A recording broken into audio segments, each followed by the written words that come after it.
Effie sighed. Damn cheater. As she did, the two of them heard the sound of hurried steps rushing toward the secluded rampart. She winced and kicked one of the balls lightly. I guess that's my cue. I am supposed to be at the waterfront in a short while, welcoming the gathered crowd and warming them up before Nephice takes the stage. My subordinates love nothing more than parading me in front of people. Something about making their blood flow faster. She glanced at Sunny and asked, "Did you find me just to chat, or did you want something?" Sunny shrugged. "No real reason. I guess I wanted to know if you are joining me for Cassie's thing. If so, I would have caught a ride in your shadow. Getting there by myself is a hassle, considering how thorough the defensive array is." Effie shook her head. "What's the point of my going there? It's not exactly my field of expertise." Sunny grinned. "Fast-flowing blood is a bit of a universal advantage, though." He grimaced and then took a step into the shadows. "Well, see you later then." "Oh, this ceremony. Golf? I liked it. Hit me up if you ever want a rematch." Just a moment before Effie's attendant appeared on the rampart, Sunny dissolved into the shadows. He traveled through their dark embrace and appeared in the grove of ancient trees that rustled quietly in celestial winds. The Ivory Island had been turned into a sorceress fortress in the past year, its components intertwined with a layered defensive array to prevent anyone from entering the Tower of Hope uninvited, or leaving it without the permission of its master. So Sunny could not use Shadow Step freely here anymore. Still, it did not take him long to make it to where he wanted to go. He simply hid in the shadow of a scholar hurrying across the emerald grass and followed him into a spacious chamber inside the ivory tower. There, a group of people was gathered, standing in the shadows along the wall. They were men and women from all walks of life, both mundane and awakened, sorcerers, engineers, linguists.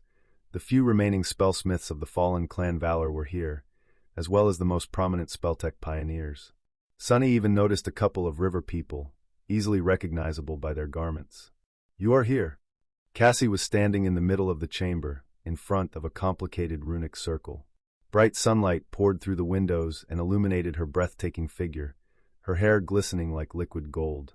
Hiding in the shadows in the corners of the chamber, Sunny answered with a thought. "I am." He hesitated, then asked in a curious tone, "Why are you doing this today, though? Everyone else is taking a break." Ahead of him, Cassie sighed and raised her head. Because getting all these people into one room was far easier today. Sunny gave her a mental nod. That was a good enough reason, as far as he was concerned.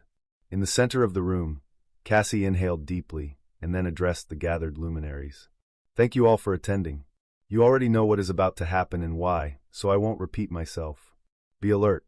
I don't know how long my essence will last, so every moment is precious." After the hum of whispers died down, she turned to the runic circle and placed her hand on the hilt of the quiet dancer. A cold wind blew across the chamber, and by the time it ceased, there was a man standing in the runic circle. Sunny studied him with keen interest. The man was of a modest stature, his posture slightly bent. He wore a strange garment woven out of green fabric, while his wrists and ankles were adorned with golden bracelets. His skin was dark, and his hair was hidden under an embroidered head covering. He was leaning on an iron staff, looking around with intelligent, penetrating eyes. Cassie bowed slightly. "Welcome. I am Kasha, Song of the Fallen."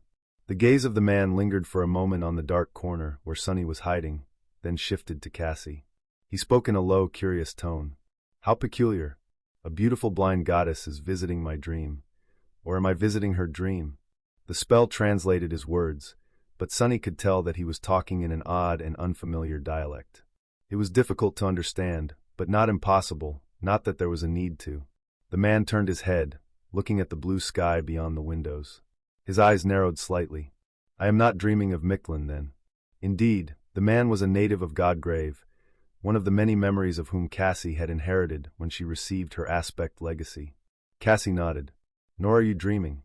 I have summoned the memory of you from the depths of time, and once our bargain is over, you will cease to exist, becoming a memory once more." The man chuckled. "If that is the case, you have nothing to bargain with. Lady Kasha, Song of the Fallen. After all, if all that awaits me is oblivion, then there is nothing I would want." Cassie slowly shook her head. "Not oblivion. Remembrance." She hesitated for a moment, then added, "I do not think that a man like you cares about being remembered, though. However, what about curiosity?" The man raised an eyebrow. "Curiosity?" Cassie smiled faintly. If you agree to my demands, I will satiate your curiosity. Inti of Mikllin, child of the sun, thousands of years have passed since the time you were born in the bones of the Sun Killer, after all. Aren't you interested in learning what happened in those years? What sorceries have been created, and what feats we of the Flame have performed? He smiled. Sounds enticing indeed, but the bargain depends on what you want from me. What can a humble transcendent offer a mighty supreme?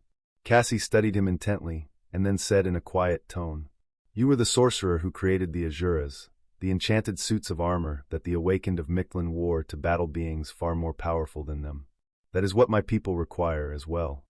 She inhaled deeply. I want you to teach me how to build Azuras. Cassie's supreme ability was as powerful as it was versatile. It was not, perhaps, as powerful as the ability to make all warriors of humanity many times more difficult to kill, creating a vast quasi-immortal army, or an ability to raise an ever-expanding legion of undying shadows. But it could enhance the power of humanity in other, more subtle ways. It could grant humanity knowledge. And knowledge was the origin of power, after all.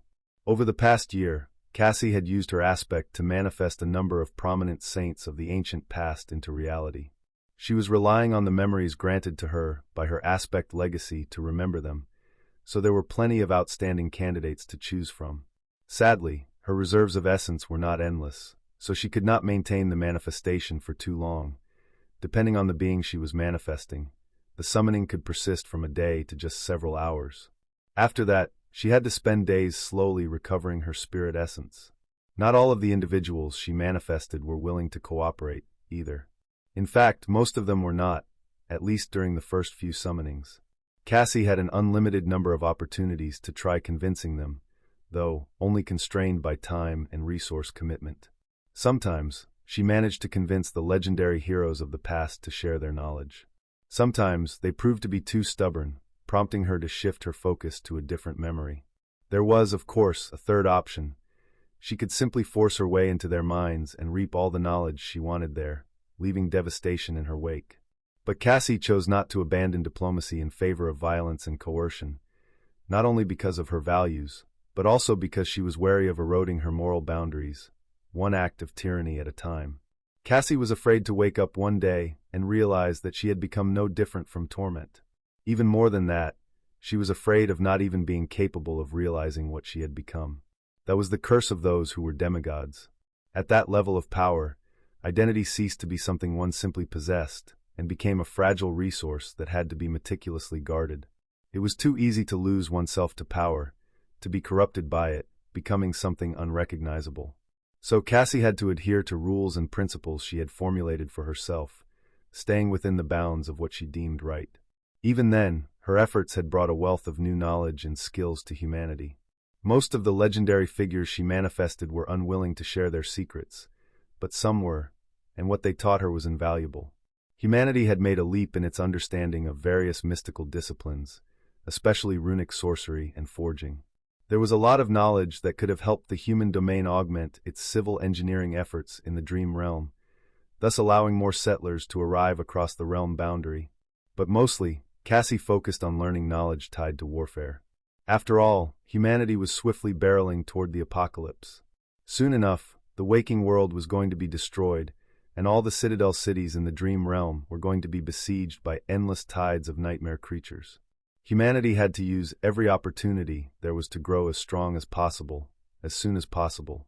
The secret knowledge Cassie delivered to the brightest minds of humanity, combined with the knowledge the river people shared with them freely, caused a quiet explosion of progress and innovation. Even though not many people realized it yet, there was a true scientific revolution happening behind the curtain, if sorcery and mysticism could be called science, of course. That mystical revolution was simply hidden behind a far more evident and widespread flood of innovation caused by the mass exodus from the waking world, with millions of people working day and night to rebuild civilization in the dire reaches of the Dream Realm. That was why various luminaries, sorcerers, scientists, and engineers had gathered in the Ivory Tower today, and why Inti of Mikllin was standing in the Runic Circle at the moment. As for the Runic Circle itself, its purpose was to protect the audience from the manifested legends of the past. After all, not all of those Cassie summoned responded well to finding themselves in an unfamiliar world, away from everything they knew, and to learning that they were not themselves but, instead, a manifested memory of a long-dead person. Luckily, Indy of Mikllin seemed to be different, which was a great boon, since learning how to build the Azuras was an issue of great importance for the human domain. That secret alone could amplify its battle power twofold, or even more, depending on how difficult they were to build. Hearing Cassie's request, he chuckled. Ah, the Azuras. Why, you are correct in suggesting that I am a very curious man, dream goddess. However, you are mistaken if you think that it was I who created the Azuras. I merely perfected them. He shook his head with a wistful sigh. The Azuras were originally created by the Ash nomads, those few who traveled the Sea of Ash, hiding from the white abyss in its depths. Eventually, all their tribes and clans were wiped out, and the scattered survivors found shelter in Mikllin. My mother was of the Ash, so I inherited some knowledge from her, enough to understand the crude art of building the Azuras, at least, and develop an ambition to improve upon their design. Sunny listened to his words with interest, wondering if the Azuras could really be replicated. The ones he had fought were as powerful as great abominations, but that was because they had spent thousands of years being consumed by corruption. The original Azuras could not have been that powerful. But even if they allowed Awakened to wield the power of masters, or allow mundane people to wield the power of Awakened, that alone would be an inconceivable boon. Indy sighed. The original Azuras helped the Ash nomads survive in the Sea of Ash. They were golems that granted them power well beyond what they were supposed to possess. However, golems do not possess a soul, and they cannot wield the will, unlike all living things.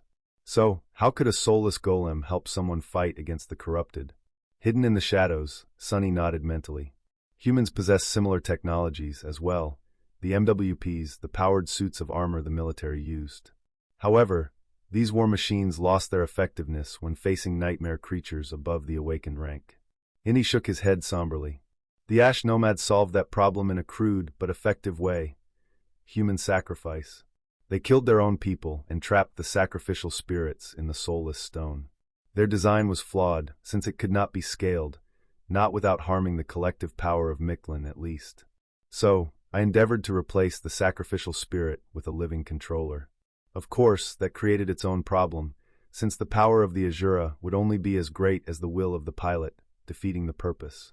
Unless, he continued the explanation, everyone gathered in the chamber listening to it with rapt attention. Sunny listened as well. Beyond the walls of the ivory tower, the sun was slowly rising above Bastion. And far away, a different sun was rising above the misty waters of the storm sea. Sunny was listening to someone there as well.